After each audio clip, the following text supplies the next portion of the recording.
Diálogos desde la frontera, del Colegio de la Frontera Norte. Mi nombre es Sergio Cermeño, bienvenidos. El mundo se ha visto impactado de manera agresiva por la política implementada por el presidente de los Estados Unidos en los temas de seguridad, migración y comercio. Particularmente se habla de una renegociación del Tratado de Libre Comercio, lo que impactaría fuertemente a la economía mexicana. En ese contexto, la industria maquiladora se vería seriamente afectada. Y de eso hablaremos el día de hoy. Las perspectivas de la industria maquiladora en la presidencia de Donald Trump. Estará con nosotros en el estudio el doctor Jorge Carrillo, profesor investigador del Colegio de la Frontera Norte. Los invito a que me acompañen.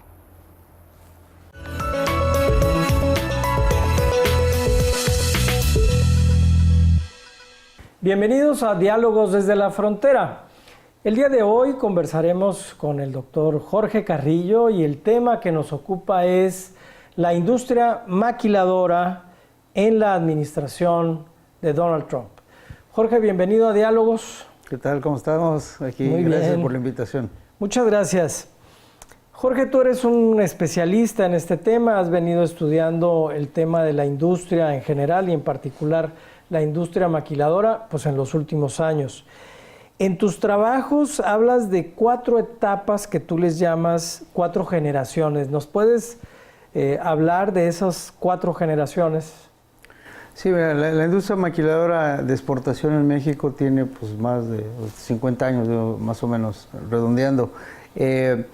Empezó siendo intensiva en mano de obra, largas líneas, baja calidad en lo que se producía, muchos departamentos de calidad existían y sobre todo un perfil muy mano de obra con baja escolaridad, ¿verdad? Entonces, eso es lo que le llamamos la parte intensiva, mano de obra, y la primera generación, muy manual, con poca tecnología. Después, digamos ya empezaba a mediados de los 80s, el siglo pasado, empezaron una evolución tecnológica con muchos cambios en la organización del trabajo.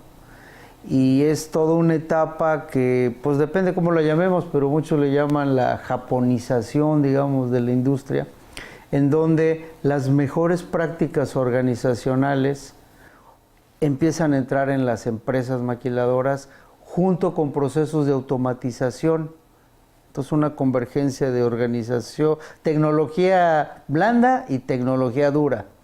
Y esto provoca que empiecen a ser mucho más eficientes las empresas, que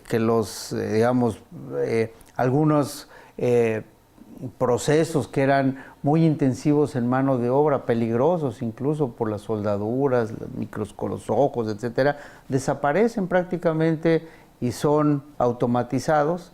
Y por otra parte, la mano de obra empieza a tener muchas prácticas en la vida cotidiana que hacen que sean mucho mejores trabajadores, porque empiezan a entender lo importante, la calidad, de la competitividad, del diálogo para solucionar problemas con el ingeniero, con el gerente, entre ellos. Es decir, empiezan a desarrollarse muchas técnicas que facilitan, que eficientan el proceso productivo, ¿no? Entonces, una segunda generación con un enriquecimiento del trabajo, digamos, en ese sentido.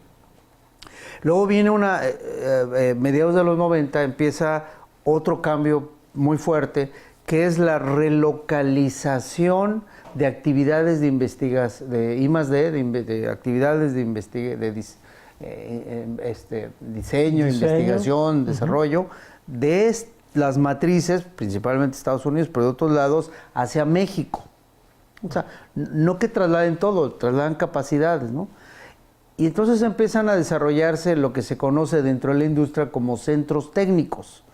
Estos centros técnicos quieren decir centros de investigación y de desarrollo que hay, de innovación, que hay en la frontera norte, en general en México, en la frontera norte, y que para efectos estadísticos es una maquila más, pero en términos de las funciones, no, pues es el valor agregado y la innovación que hacen es otra historia. Entonces, ahí es donde puedes encontrar actualmente, pero ya desde hace mucho, empresas que tienen 1,000, 2,000 ingenieros trabajando solamente en diseño, para el sector automotriz, para el sector aeroespacial o para otros sectores, ¿no? Entonces, es la tercera generación. Y finalmente, una cuarta generación es cuando, digamos, están las capacidades que se van desarrollando en México por parte de todo el personal, los operarios, los técnicos, los ingenieros, los administradores y los gerentes, sobre todo los gerentes, que empiezan a traerse más funciones hacia México. No solamente es la producción, primero hecha intensivamente y después más inteligente, sino que además empiezan a tener actividades de diseño, pero además empiezan a controlar la cadena. ¿Qué quiere decir? Empresas que pueden ya hacer las compras desde México, compras nacionales o incluso compras globales, logística, etcétera, etcétera. Es decir, una empresa tiene muchas funciones, muchas de esas funciones, entonces algunas empresas las empiezan a desarrollar en México, porque además ya no se trata de yo soy dueño de una planta, no, a veces son de 3, 4, 5, 50, 60, y tienen que coordinar muchas actividades, y esas actividades son coordinadas también por maquiladoras, pero con mucha capacidad de profesionistas, no solo de ingeniería, y eso le llamamos la cuarta generación. ¿Estamos en condiciones, según lo que nos comentas, en todo este proceso que ha llevado más de 50 años, que los mexicanos podamos hacer frente a resolver en buena medida todos los procesos o la mayoría que se generan en una maquiladora? Me estoy refiriendo a la transferencia de tecnología. Es decir, los mexicanos podemos encargarnos, ya veremos más adelante el tema ya de la administración Trump, pero ¿tú qué opinas de esto? Mira, es muy complejo porque por una parte, sí, claro, hay las capacidades para ciertos sectores, más que sectores, para ciertos productos en donde se han desarrollado prácticamente la cadena casi completa, no completa, pero casi completa en el país, y en ese sentido están todas las capacidades para desarrollar televisores, incluso automóviles.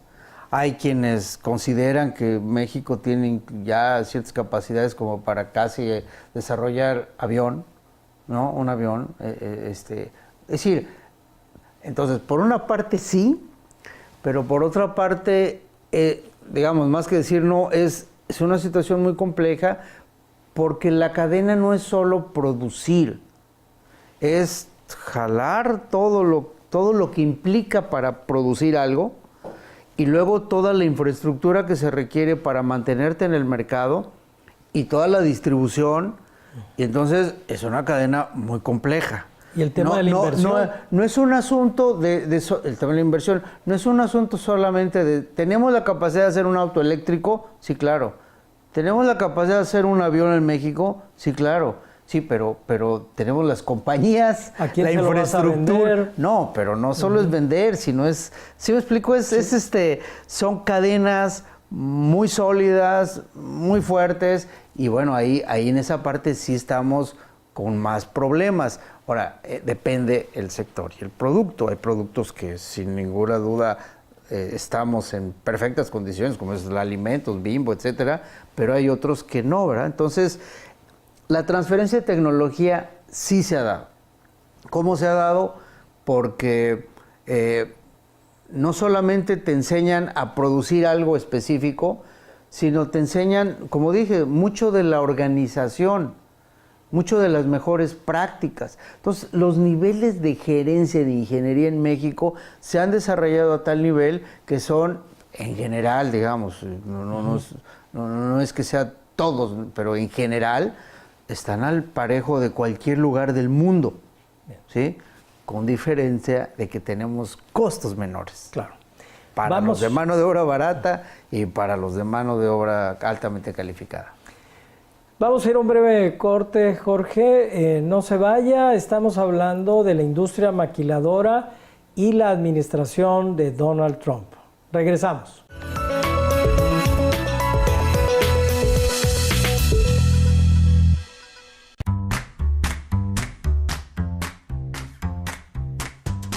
Una de las metas que el Colegio de la Frontera Norte se ha planteado a lo largo de su historia es la difusión del conocimiento científico generado por nuestros investigadores. Hoy en día, la tecnología ha revolucionado la manera de difundir la información, y esto ha incidido en la forma en que leemos. Por ello, a los libros, revistas y materiales audiovisuales puestos a tu disposición en el COLEF, sumamos la publicación de libros en formato electrónico,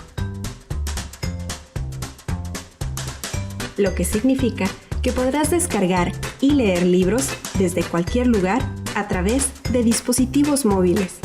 Ahora estamos conectados.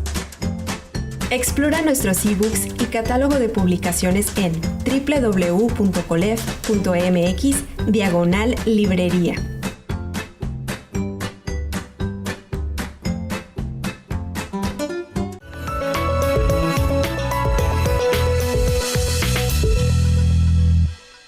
Qué bueno que sigue con nosotros en Diálogos desde la Frontera. El tema de hoy, la industria maquiladora y la administración de Donald Trump. Estamos conversando con el doctor Jorge Carrillo, profesor investigador del Colegio de la Frontera Norte. Jorge, en el bloque pasado nos dabas un panorama general del tema de la industria maquiladora, de los procesos, de la transferencia de tecnología. Frente a las amenazas que ya son muy claras y permanentes de la administración de Donald Trump, ¿cómo impactaría o cómo ya está impactando la industria maquiladora en los segmentos de inversión, por un lado, empleo, y los sectores que me hablabas de las 4 regiones? ¿Nos puedes hablar de esto? Sí, en primer lugar es que México está, bueno, el mundo, ¿verdad? Pero en particular México está en una encrucijada. ¿Por qué? Porque nunca habíamos tenido un nivel de populismo como el que se tiene con el actual presidente Donald Trump, ¿no? Que para muchos ya en México hay un consenso de que tiene problemas severos a nivel personal y que podemos, en la historia se ven dictadores, digamos, semejantes, y en ese sentido es una amenaza real, ¿no? Entonces, pero el escenario es demasiado abierto, todavía, y va cambiando casi cada tuit. Todos ¿verdad? los días, Todos sí, y cada tuit, claro. Y cada tuit. Entonces, en ese sentido es difícil marcar tendencias claras. Bueno, pero primera cosa, hay amenazas en términos de que pueden afectar a la maquiladora en términos de flujo de inversión, de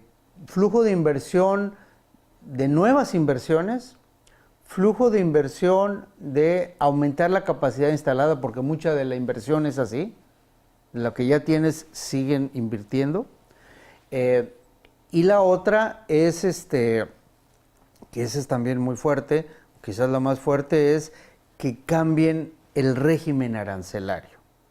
Entonces, ahí en el régimen arancelario puede ser desde imposición a ciertos productos de ciertos sectores X tasa, del 3 al 35 es lo que se ha mencionado, o simplemente pues, todo lo que se importa de México, ¿no? Bueno, entonces, el escenario es muy abierto.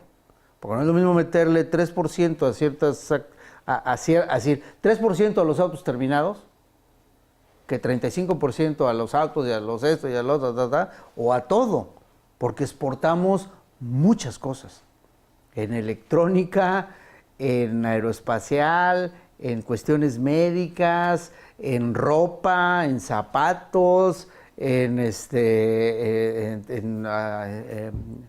automóviles, autopartes. Es muy amplio la actividad, y toda esta actividad de diferentes sectores.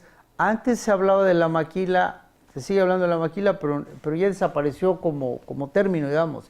Es la Index y la IMEX, lo que está, en donde están todas las empresas que exportan, ¿sí? extranjeras y no extranjeras, mexicanas y extranjeras, todas. Y ahí está la Ford y está Toyota, pero también está la Maquilita, todas están. Bueno, entonces hay una afectación comercial, puede haber una afectación comercial muy fuerte. Si fuera del 35%, el efecto, según algunos, puede afectar al 40% del valor, digamos, en este caso de México, asociado a las exportaciones, de disminución, ¿verdad? 40%. Eso es tremendo. Tremendo. Depende entonces el tamaño de la pedrada en términos del comercio. Obviamente hay cosas que se pueden hacer por decreto, como lo está haciendo, pero otras no, porque pasan por todo el sistema del Congreso y hay muchos, lo que le llaman en Estados Unidos check and balance, muchos actores, ¿sí? Que no solo que tienen ciertos intereses, sino que en general, pues ha habido es clarísimo la vocación de libre comercio de la región, de México y de Estados Unidos. Y en ese sentido está muy integrado los dos países a nivel de las industrias, a nivel no solo comercial, sino de las industrias y de las cadenas de valor, ¿sí? De las cadenas del producto, digamos. Están muy integradas y esto empezó desde antes de NAFTA y claro, con NAFTA se aceleró, se agilizó, sí. Pero no es solo por NAFTA. Y si desaparece NAFTA, pues está la OMC. Entonces, difícilmente vamos a podernos imaginar un país donde ya no haya integración. Yo lo veo muy difícil ese escenario, ¿sí? Pero si llega, pues sería un impacto tremendo, prácticamente suicida para los propios Estados Unidos. A eso yo quisiera que me hicieras algún comentario. Obviamente la intención de Donald Trump es volver empleos a Estados Unidos, etcétera, pero no es una cosa sencilla. Por ejemplo, algo que ha tardado tanto tiempo en establecerse mediante una serie de acuerdos y en un sistema globalizado, volver a hace 50 años. O sea, no se puede dar, o sea, sí se puede favorecer el proteccionismo, pero ya está en tal nivel la globalización y las cadenas que es suicida querer ser autónomo económicamente, ¿sí? O sea, aislado y autónomo. Eso es prácticamente imposible y menos de un país que es el líder, ¿verdad? En este proceso del capitalismo, imagínate. Entonces, hay muchísimo de retórica y de política que tiene muy poco que ver con la realidad, como esto de que si no invierten, entonces se van a regresar los empleos allá. No, no solo yo, sino muchos otros que investigamos esto, lo que queda claro es que hay una integración de las cadenas de valor, que el impacto de la inversión, o sea, lo que se invierte aquí permite que se generen empleos en Estados Unidos. ¿Por qué? Pues porque están vinculados, o sea, más del 40% de las importaciones en el sector automotriz vienen de Estados Unidos. Entonces, si tú paras ese flujo, paras todo ese negocio, por un lado. El hecho de que puedan venir y establecer empresas de primera, de segunda generación, como las que hablé en el primer bloque, bueno, permite que se sigan haciendo muchas cosas de diseño e investigación en Estados Unidos, ¿sí? Acaban de anunciar, por ejemplo, que va a haber un bono importante en no me acuerdo si era General Motors o en algunas armadoras, ¿sí? Por las utilidades. Bueno, esas utilidades son gracias a que hay inversión aquí y que pueden ser no solo muy altamente competitiva la región del Telecán, ¿sí? Entonces hay que entender el sistemita, ¿no? Porque si tú rompes esta parte, no, pues se te resquebraja aquello, ¿no? Y por último, el principal problema, bueno, dos tendencias. Hay una tendencia, es decir, tenemos superávit con Estados Unidos, ¿no? particularmente en algún sector, ¿no? Pero tenemos un cierto superávit, pero ese tiende a disminuir. Y se supone que a los 10 años a lo mejor va a estar prácticamente igual, ¿eh? O sea, hay una tendencia, independientemente de Trump, aunque no haga nada, ¿no? Y con el que tiene una muchísimo mayor déficit es con China. ¿Por qué? Pues porque China tiene todas las importaciones de todos los productos en todos los segmentos, de bajo valor agregado y alto valor agregado, en Estados Unidos, ¿no? Y es muy obvio, tú puedes ver miles de contenedores regresando a China sin nada, o con basura tecnológica o basura, que allá luego la procesa, y acá en cambio nos están enviando todos los productos. Entonces, hay una situación que es suicida si se llegara a los límites, pero hay que estar preparado y hay que trabajar mucho en todos los sectores. Vamos a ir a un breve corte, Jorge. Estamos hablando de la industria maquiladora y la administración de Donald Trump. No se vaya, regresamos.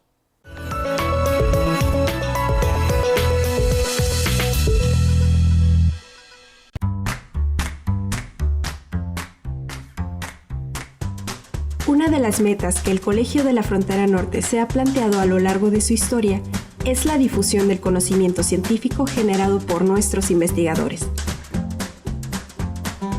Hoy en día, la tecnología ha revolucionado la manera de difundir la información, y esto ha incidido en la forma en que leemos.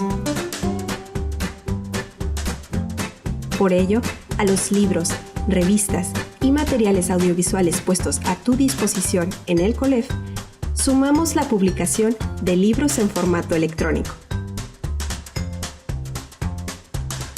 lo que significa que podrás descargar y leer libros desde cualquier lugar a través de dispositivos móviles.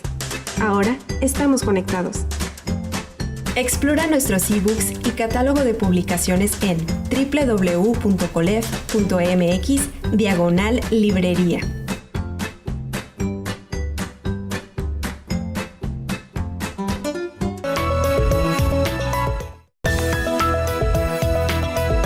Que comparten más allá de una división, de un cerco que los separa, un ecosistema.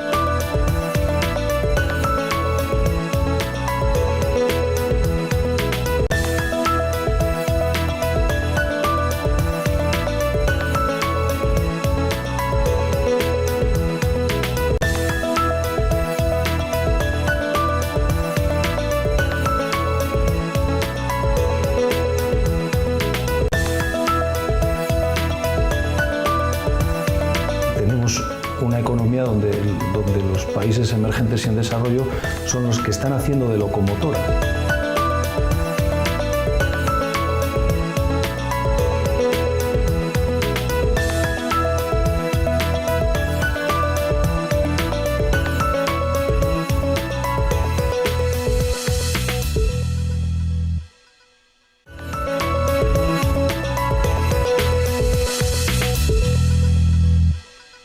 Qué bueno que sigue con nosotros en Diálogos desde la Frontera. Estamos llegando a nuestro tercer bloque. Estamos hablando con el doctor Jorge Carrillo, profesor investigador del Colegio de la Frontera Norte. Jorge, hay un tema que rápidamente Donald Trump puso en el escenario, que es la armadora Ford. O sea, iba a invertir en México, una nueva inversión, y hace que se regrese. Y eso ha generado una psicosis. A mí me gustaría que nos hablaras, por ejemplo, en este sentido de la presión que ejerce Ford con la industria automotriz en particular y el rol de México en NAFTA y las tendencias que tú visualizas. Mira, el caso de Ford fue un poco, fueron fuertes las presiones y hubo una reacción. Y entonces la reacción es, ok, teníamos una inversión programada de $1,600 millones en San Luis Potosí, vamos a regresarla, ¿no? Y generaron, pues obviamente, estaba en el inicio, generaron algún problema ahí local. A nivel de la producción, no pasa nada, porque esa producción que se iba a desarrollar en esa planta, se viene Hermosillo. Entonces, este fenómeno es muy normal en la industria del sector automotriz. Es decir, no hay duda que México es uno de los ganadores, Canadá ha perdido capacidades, también Estados Unidos, pero el más fuerte productor de automóviles en Estados Unidos, en NAFTA, es Estados Unidos, no es México, es Estados Unidos, el principal productor de automóviles. O sea, hay mucho más fábricas y mucho más, con más capacidad instalada y más gente trabajando allá que aquí. Pues primera cosa, ¿no? Entonces, sí ha habido relocalización, pero allá sigue lo sólido, ¿no? Lo más fuerte, digamos. Entonces, hay este proceso de cierran plantas, se abren plantas, depende de los modelos, este modelo pues es de alto precio, valor agregado, como le quieras llamar, de alta línea o de baja línea, y hay muchas decisiones que toman las empresas no cotidianamente, pero constantemente para ver dónde relocalizan. Entonces, no es algo extraño, no es algo extraño, bueno, pero sin duda, sí, digamos, Ford hizo esto, pero sigue sus inversiones y relocaliza la producción, o sea, simplemente se amplifica y se solidifica más Hermosillo. Lo mismo en otras, de General Motors cambió, pero es una cosa menor porque realmente se sigue manteniendo. Entonces, si hay una amenaza, japoneses, es decir, los asiáticos y los europeos dicen, nos mantenemos, porque además no solo venden en Estados Unidos, pero claro, principalmente, pero también venden, exportamos a muchos otros países, ¿no? Digamos, empresas como Volkswagen o incluso BMW, etcétera, digamos, difícilmente las puedes criticar, o las asiáticas, porque ellos tienen mucha inversión en Estados Unidos. Entonces, aguas, o sea, no me molestes porque yo tengo muchas inversiones allá. Proporcionalmente, México tiene más inversiones en Estados Unidos en otros sectores, que Estados Unidos en México. Proporcionalmente al tamaño de país, tenemos más inversión allá que de ellos con nosotros, proporcionalmente al país, ¿no? Entonces, está complicado, está muy tenso, pero yo creo que hay que tener la calma y que sí hay muchas posibilidades. Eso es por un lado. Por otro lado, hay tendencias muy fuertes de lo que está sucediendo en el sector automotriz.